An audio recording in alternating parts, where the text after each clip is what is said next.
शौर्य, आज लेकिन एक लिस्टिंग देखने को मिली, और क्या लिस्टिंग देखने को मिली, बहुत दिनों बाद वाकई में कहने को मन कर रहा है कि वाह क्या लिस्टिंग है।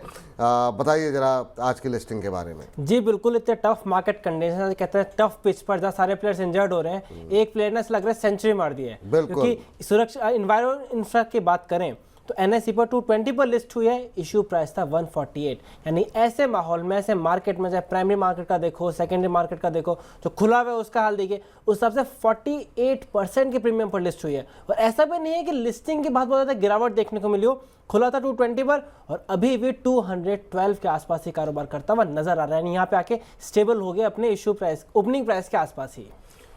बहुत बढ़िया, इससे अच्छी लिस्टिंग क्या हो सकती है। जिन लोगों ने IPO में पैसे लगाए, अच्छे खासे पैसे बन गए।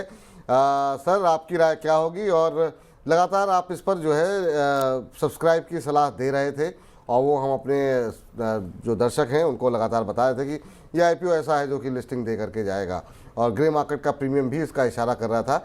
लेकिन इतनी होगी लिस्टिंग, इतनी अच्छी लिस्टिंग होगी, ये ग्रे मार्केट से भी नहीं लग रहा था।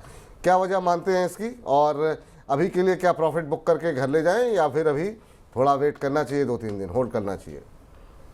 विपुल जी, 3 टिप्पणी।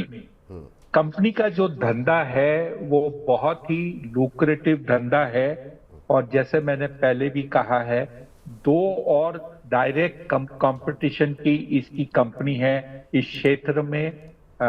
उसमें से मेरे ख्याल से दोनों कंपनी हाल ही में लिस्ट हुई थी।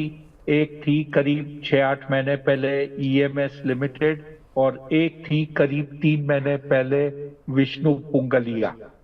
ये दोनों कंपनी का प्रदर्शन अच्छा रहा, लिस्टिंग पर भी और उसके बाद भी। इस कंपनी का अगर आप देखें कि लिस्टिंग पर इसका प्रदर्शन उम्मीद से बहुत ज्यादा बेहतर हुआ है, लेकिन हाई बनाने के बाद शेयर दबाव में है। वेटेड एवरेज 219 रुपए 34, एक सेकेंड सर, तो वेटेड एवरेज 219 रुपए 31 पैसे के सामने शेयर चल रहा है 207 रुपए 90 पैसे का। तो ऐसा लगता है कि शेयर दबाव में है, ऊंचले स्तर से लगातार इसमें थोड़ी बिकवाली मिल रही है। जिसको शेयर मिल गए हैं और वो अभी होल्ड कर रहे हैं, मेरे ख्याल से या तो वो एक ट्रेलिंग स्टॉप लॉस रखें, या कहीं ना कहीं कुछ पोर्शन ऑफ द माल बेचकर निकल जाएं। जिनको शेयर नहीं लगा और वो चाहते हैं कि इस कंपनी में घुसे, आज का दिन छोड़ दीजिए, या तो सोमवार को ट्रेडिंग के बाद ट्रेडिंग के दौरान दिन में किसी समय, या मंगलवार को इसमें निवेश करने का सोचे, क्योंकि ये जो गिरावट है ऊंचले स्तर से, उससे थोड़ा सा कंफर्ट नहीं मिल रहा। तो जिन लोगों को सेकेंडरी मार्केट में एंट्री लेनी है, प्राइमरी मार्केट में एंट्री नहीं मिल पाई है, उनको थोड़ा वेट करना चाहिए, और कम से कम आज का दिन तो अवॉइड ही करें। फिर मंडे को या ट्यूसडे को जो है कोशिश करनी चाहिए। अभी रहने दीजिए, अभी कंफर्टेबल सिचुएशन नहीं दिखाई दे रही है। फिर भाव नीचे आ जाएगा तो फिर आप लोग परेशान होंगे। हाँ, जिनके पास इनको IPO में अलॉटमेंट हुआ है इन्वायरो में, और अभी तक उन्होंने होल्ड करके रखा हुआ है, तो वो होल्ड करके रख सकते हैं अभी।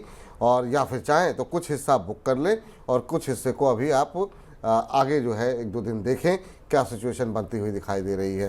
तो इन्वायरो में फिलहाल के लिए जिनके पास IPO में अलॉटमेंट हुई है, उनके लिए होल्ड करने की ही सलाह है, और चाहें तो कुछ पार्शियल प्रॉफिट बुक कर लें अभी।